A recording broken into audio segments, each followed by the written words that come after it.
That is the sound of Japan's new all-girl pop group, totally dedicated to cryptocurrency. The name of the band? The Virtual Currency Girls. This is video of their first show in Tokyo. You get it, right? Sure, yeah. I guess. Yeah. They're wearing French maids' outfits. I don't know how you get it, but okay. So each group member represents a different currency, such as Bitcoin, Ethereum, or Ripple. Their debut comes as South Korea announced it's considering a ban on cryptocurrency trading that's causing turmoil in the virtual coin market.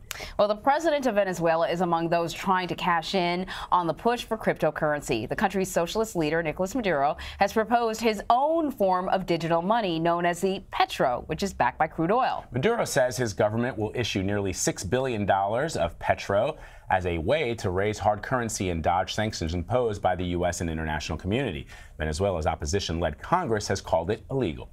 For more on this, let's bring in both Willis Sparks and Kevin Allison. They are writers for GZero Media's Signal newsletter, and they're also CBSN contributors and part of a new partnership between CBS News and GZero Media, which is a Eurasia Group company. Thank you both for joining. Happy Friday. Happy Friday. Happy Friday. So let's start with what you have in today's newsletter. You explain how this could create issues for Venezuela. Why is it so problematic? I'm going to pass this to Crypto Kevin. He's the expert on the story. Right. Well, we all know about Bitcoin, the first decentralized cryptocurrency. It debuted in 2008 by some mysterious creator who wrote this code, which creates a new currency. Cryptocurrency, basically, it's digital money that you can trade with another person without needing to go through a bank.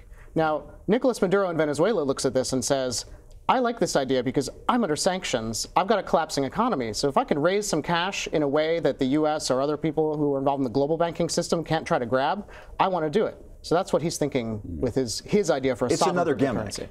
It's another gimmick to keep the ball rolling in Venezuela in a system that is never going to work because oil prices are never going to recover. Their model doesn't work, and they have found a trendy new way to appear to be more solvent for some of their creditors, particularly for the Chinese and Russian governments. So we've seen Kodak, Hooters, and and now Venezuela decide to jump into the cryptocurrency market. So another story in the newsletter, really interesting. We have 11 Saudi princes staging a protest because they do not want to pay their utility bills. Right, they sound like princes. petulant teenagers. I don't want to pay my bills. For Signal, this is a catnip story. Okay. We saw protesting princes. So basically what happened is there were 11 princes arrested for disturbing the peace outside a palace in Riyadh. As you say, they're complaining because the government announced that royal family members are going to have to pay their own electricity and water bills. A few key points here. Number one, the Saudi royal family is a big operation. We're used to thinking of the British royal family, maybe there's 15 or 20 of them. There's 15,000 estimated members of the Saudi royal family. These are not necessarily the most important, influential people in the country. Second of all, the Crown Prince Mohammed bin Salman, who's going to be king very soon, is embarked on a very ambitious reform process. Yeah. This is a great story for him because it allows him to go to the Saudi people and say, look, even members of the royal family are going to be asked to do more in a world where oil prices are not going to do for our economy what they've done in the past.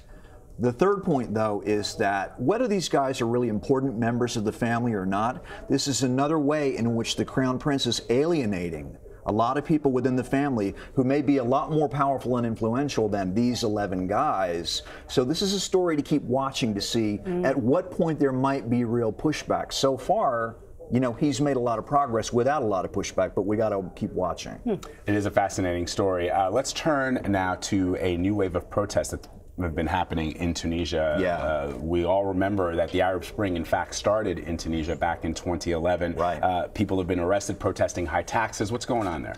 Well, you know, I think it's fair to say that Tunisia is the one true democratic success story of the Arab Spring. It became a real democracy, unlike Egypt and Libya and some other countries. The problem is democracy in the beginning is unstable. 7 years later, they've had 9 governments, and the economic pain continues.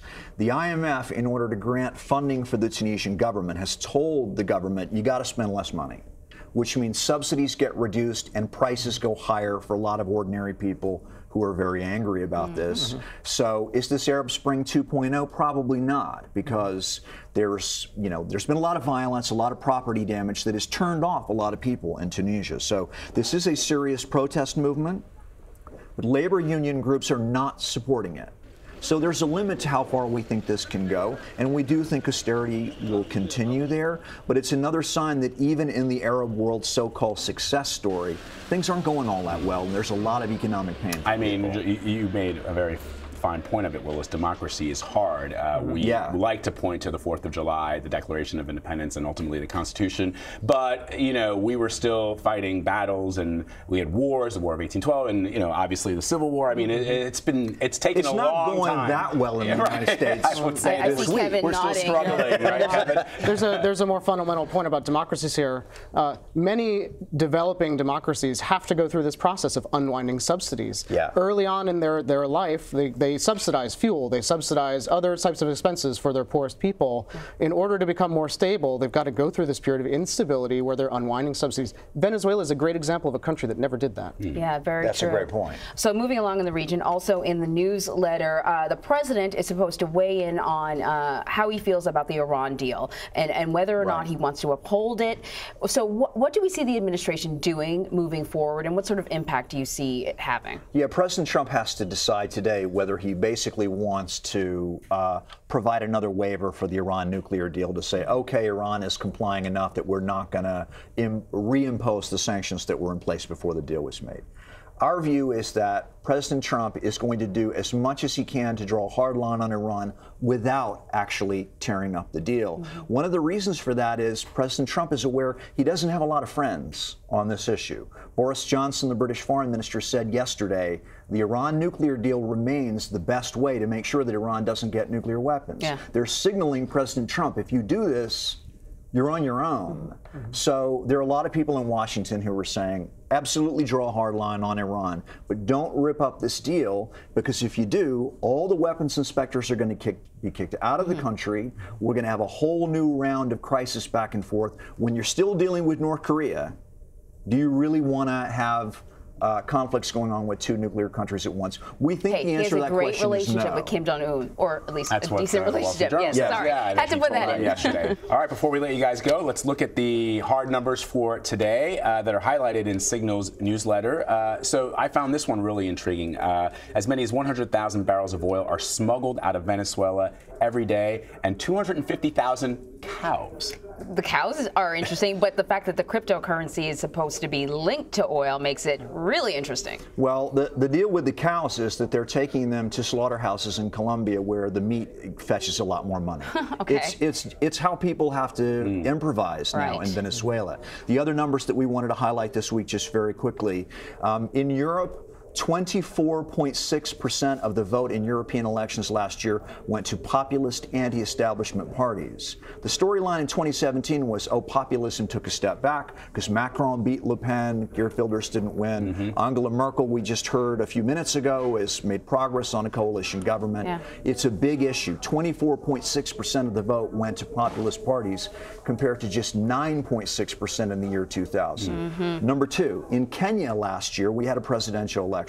The government said, hey, good news, we're going to do biometric ID to reduce fraud. You can have confidence in the outcome. They had an outcome. The incumbent, Uhuru Kenyatta, was pronounced the winner. The court said, no, you got to do it all over again. And when they did a second election, the number of voters was cut almost in half. 49% of the voters from the first round did not show up. A reminder that tech doesn't necessarily increase public confidence. And the last one, let's bring it back to Saudi Arabia. The majority of graduates of universities in Saudi Arabia this year will be women. And this is not even new. This has been a few years now.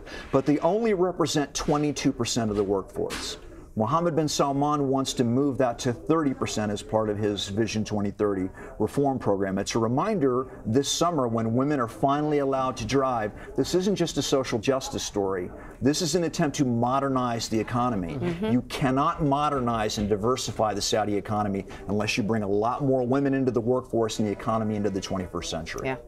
Is the slowly but surely model ultimately going to be successful in Saudi Arabia? In Saudi, but it seems like there's no alternative to that because there's going to be a lot of pushback. It looks quite rapid compared to I think they have to. I think they in a relative sense, and the glacial pace of change in Saudi Arabia. This is you're right. This is a quick pace, but slow and steady wins the race. Is going to have to do this because remember, just because the government says women will be allowed to drive doesn't mean that every man in Saudi Arabia suddenly says, "Oh, it's okay for my wife and my daughter to drive a car." Right. We've got a million little revolutions going on inside Saudi Arabia behind closed doors. Mohammed bin Salman is going to have to deal with that, and that's going to take real time. Not just political and economic change, but cultural change. An interesting development to watch here is Uber. So they're already starting to recruit female drivers to begin driving Uber cars in Saudi Arabia once they're allowed to drive. And so that's a company that's right on the leading edge of this phenomenon. That's fascinating. It is indeed. Willis Sparks and Kevin Allison, thank you both. Thanks very much. Thank you. Yeah, this is great. See ya.